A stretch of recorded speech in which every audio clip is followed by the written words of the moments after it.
Welcome once again to our program, People with a Fascinating Spiritual Journey and a fascinating spiritual apostolate. I'm your host, Monsignor Moran, chaplain down at Carmelites, just south of Terre Haute at the entrance of Allendale, the chaplain at John Paul II Catholic High. Our guest today is from Indianapolis, Father John Hollowell, and he is the full-time chaplain at Ritter High School on the northwest side of Indianapolis.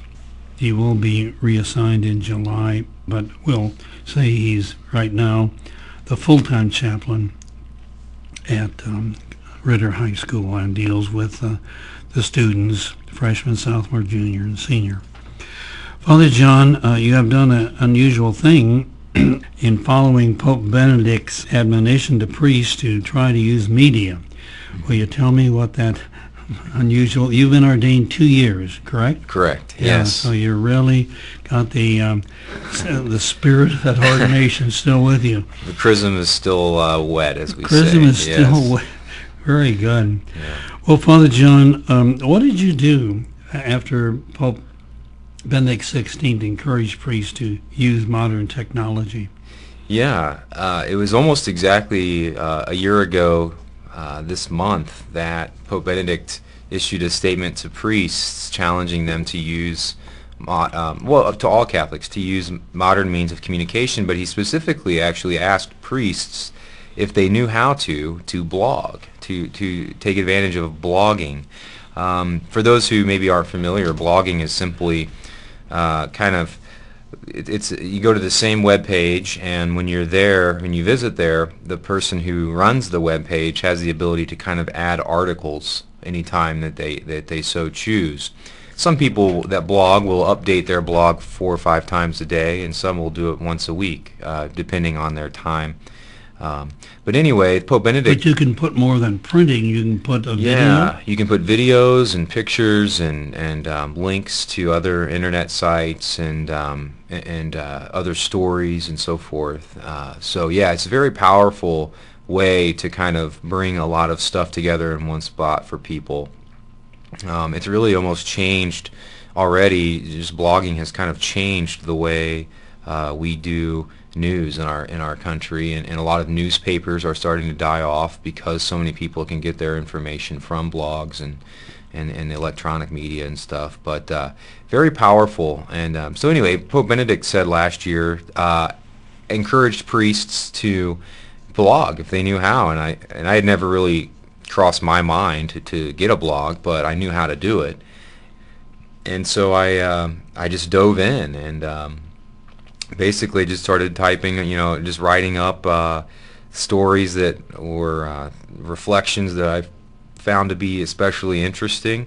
And I sent out an email to all my family and friends saying, hey, here's my blog. And that was basically how it started about a year ago.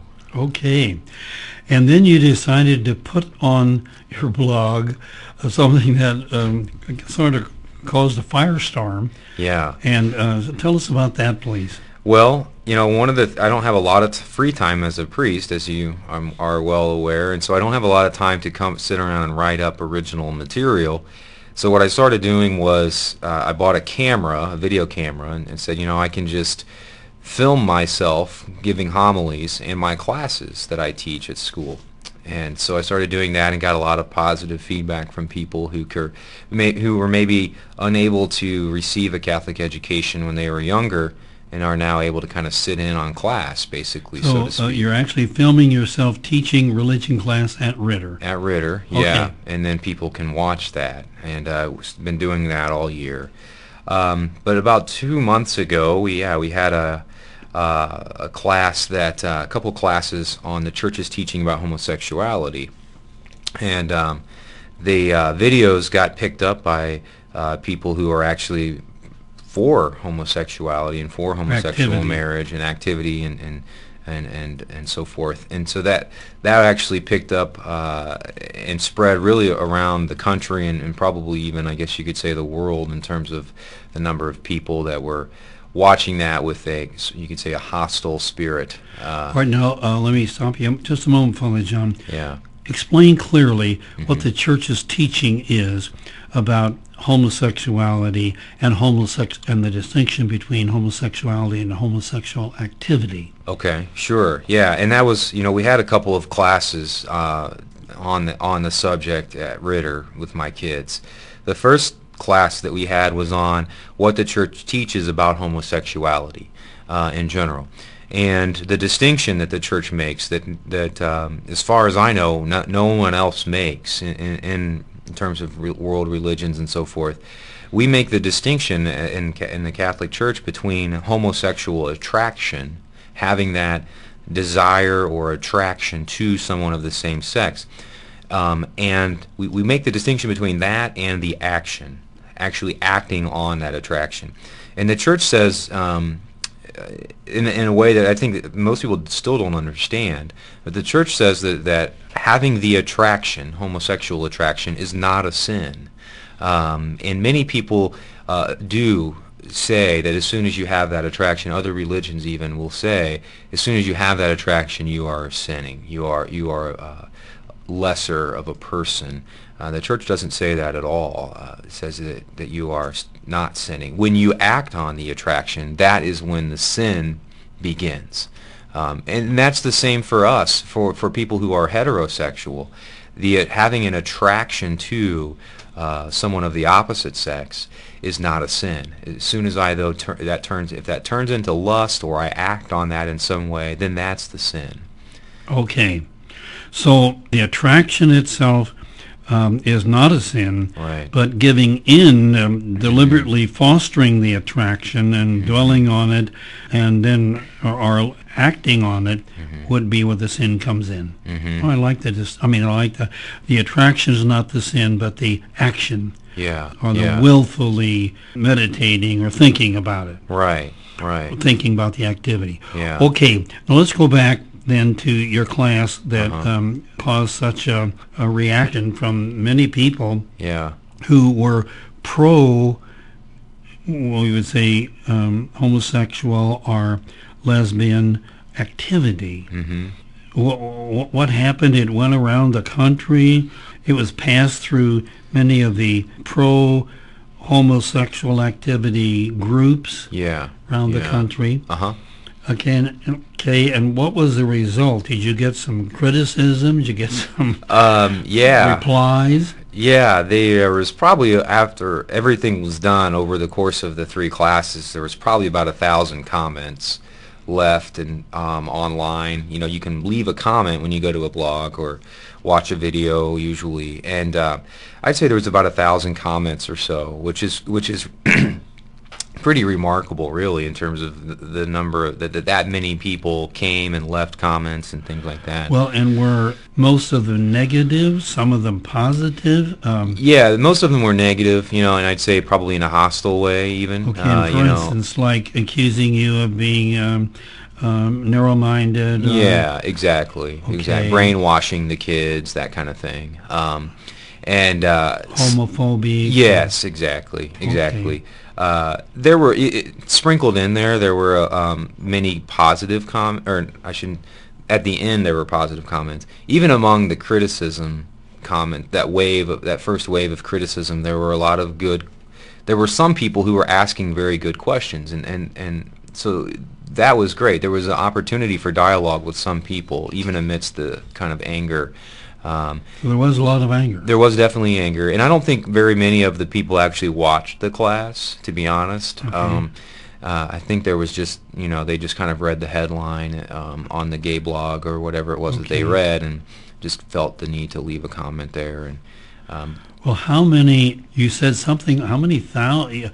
Before you said several thousand hits had come in on the class that you were teaching. On the blog you put up. Yeah, the classes go on YouTube first, and then I put them on my blog. And on YouTube, the 3 classes together had about 15,000 people. 15 were watched about 15,000 times, which is pretty remarkable. If I put a homily on there, it might get watched 200 times at the most. Okay. So this 15,000 was pretty remarkable. All right, let's talk specifically then Father John, what did you say about, and we're kind of repeating ourselves, but I think it's Sure. important.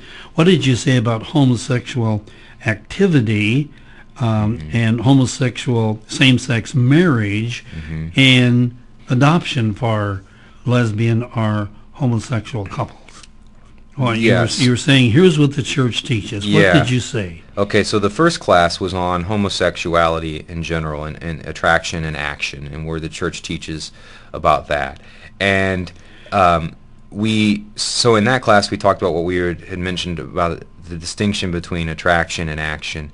Well, the other thing that we had to kind of clarify is the idea that the church says that the attraction is still disordered, and that's a problem, a word that gets the church into a lot of trouble, because when we hear that in America, we hear disorder, we think disease, we think it's and what the church means is that it's disordered, it's not ordered towards something. So I wish if I could, proper end. to its proper end, and if I could change one word in the church and all the documents that the church has used, I would wish we would change that to not properly ordered to, or something like that, because of the way it's heard in America. We hear that and we think the church is saying that homosexual attraction is a disease.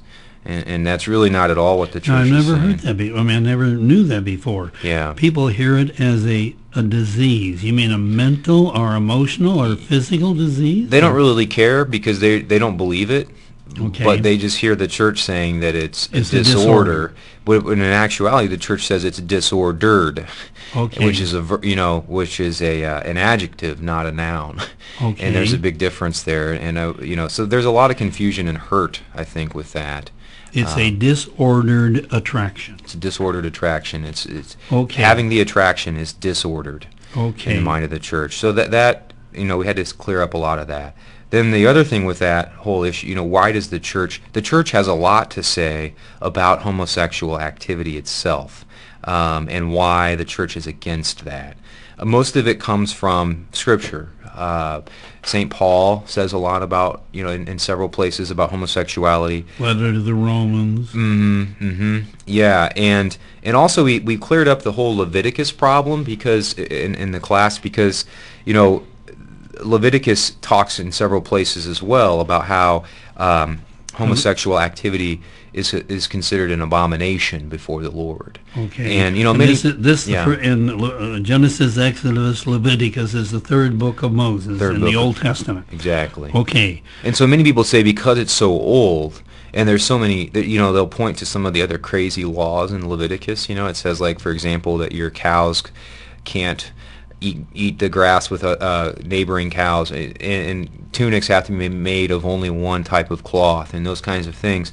And so people will say, well, then surely the whole book is crazy. Okay. And so the church, though, says that when Leviticus speaks so strongly about homosexuality as being an abomination, The practice the of- act okay. of homosexuality being an abomination, that language denotes that that's something that's not changeable, that doesn't change. The things about cattle and the things about cloth and shirt making and all that stuff is change. That we as the church, we can look at that and say, okay, that's probably not that wasn't meant for us today. Those certain laws, those are little cultural things, but he doesn't. The Leviticus doesn't say to make that shirt out of two types of cloth is an abomination. Mm-hmm. So that strong language associated with certain sins in Leviticus is where, among other places, the church takes its